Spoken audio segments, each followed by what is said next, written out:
Once again, welcome po ulit sa Kusina Sarangani, #is_the_best. Today, we're making a very exciting recipe using your favorite Sarangani bay, bangus belly. Yeah. Most of us these days have been spending a lot of time in the kitchen and sometimes we run out of ideas kung ano pa bang lulutuin natin. So this recipe is really perfect. We call it crispy bangus belly with Sriracha mayo. And meron tayong side dish na very exciting din. Mamaya papakita natin. So ang first step natin, yung ating Sarangani bay bangus belly, kinat na natin into long strips, no? Gagawin natin, meron tayong calamansi juice na ilalagay and patis. Ima-marinate natin to for a good mga 10 to 15 minutes. Ayan. So, we'll just make sure na well marinated siya para yung ating flavors manuot doon sa ating fish. Okay? So, turn lang natin ganyan. And we set this aside sa fridge. Okay, ang next step natin is yung marinated bangus belly natin, ibe-bread natin. So, i-coat natin siya ng flour, beaten egg, at saka nung ating breadcrumbs. Okay? So, ang first step natin is to get yung fish natin from the marinade. Okay, remember, one way na hindi messy yung inyong pagbe-bread na lahat ng kamay nyo basa at dumidikit-dikit yung flour, yung egg, at saka yung breadcrumbs is one hand should be wet, siya yung wet. So, lalagay natin dito sa ating all-purpose flour. Okay. And then next, okay, don't forget to beat your egg. Okay, when we beat our egg, ayan, make sure na walang traces ng egg white. So, ito yung pag-bread natin. I-shake natin yung excess flour and then lalagay natin dito ulit.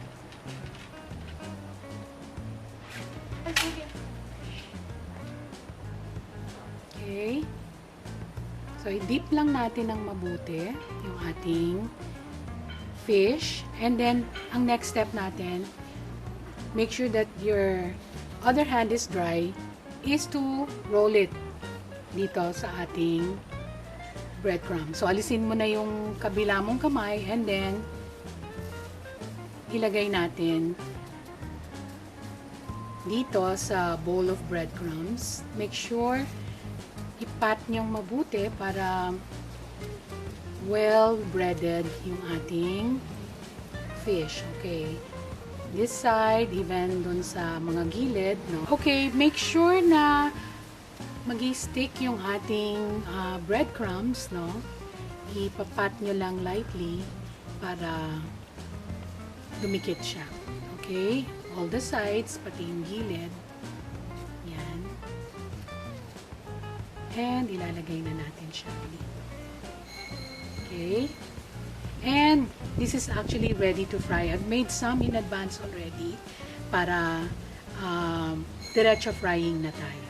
As I mentioned kanina, meron ng side dish itong ating crispy bangus belly. At ito yung tinatawag natin na parang pickled cucumber or gumamit tayo ng cucumber and then ang gagawin lang natin is merong vinegar, about half a cup of vinegar, and then 1/4 cup of sugar. Sama na natin yung ating shallots or yung murang sibuyas. And then, initin natin lang to para matunaw yung sugar. Okay?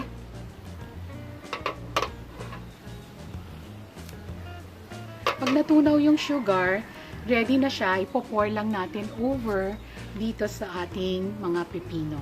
Okay, pag nakita na natin na disperse na yung ating sugar at wala nang crystals, we can turn off the heat. We can either leave it to cool or kung gusto niyo ng medyo mas malambot yung inyong cucumber, you can actually make it palamig muna, di ba? So, I'll put it back here and then later natin ilagay dun sa ating cucumbers. Okay, let's start to fry now. So, we have a hot oil here. Ayan. Alam nyo, ang frying ng fish doesn't take too long. Okay?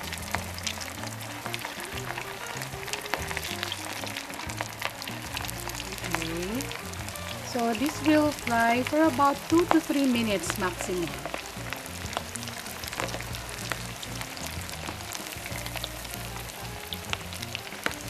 Ayan.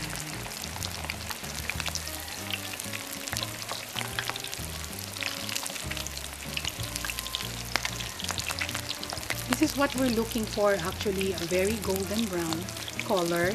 And makikita nyo, deep fried siya. Kaya, ang tawag natin is crispy bangus belly. Kasi, pag deep fry nyo, nag-crisp up yung ating breading, pati yung skin. One more turn. Wonderful.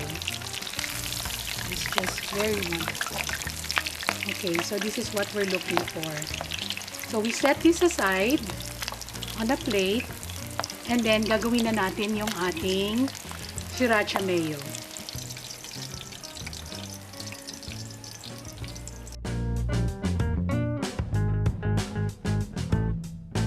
Okay, ngayon gawin natin yung ating Sriracha mayo. So we have about a cup of mayonnaise. Lagay lang natin dito sa mixing bowl. And then meron tayong Sriracha. Ano nga ba yung Sriracha? Actually, it's chili sauce na nag-originate in Vietnam. So, they put this in their pho. They put it as a dipping sauce for their mga banh mi nila. And it has actually become very popular among the young ones, ano? Kasi masarap yung pagkaanghang niya.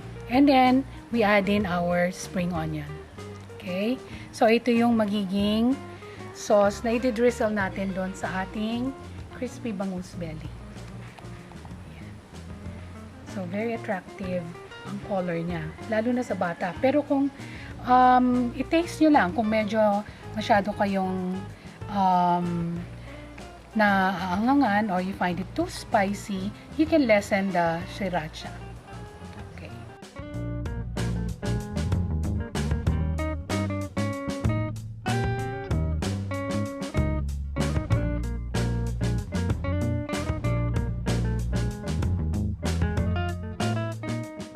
I'm sure kayang-kaya nyo yung lutuin. Natin na pwede mamayang gabi. For more recipes, kitchen and cooking tips, visit us at www.saranganibay.com or pwede nyo kaming i-visit sa Kusina Sarangani, Facebook, or Instagram. #is the best!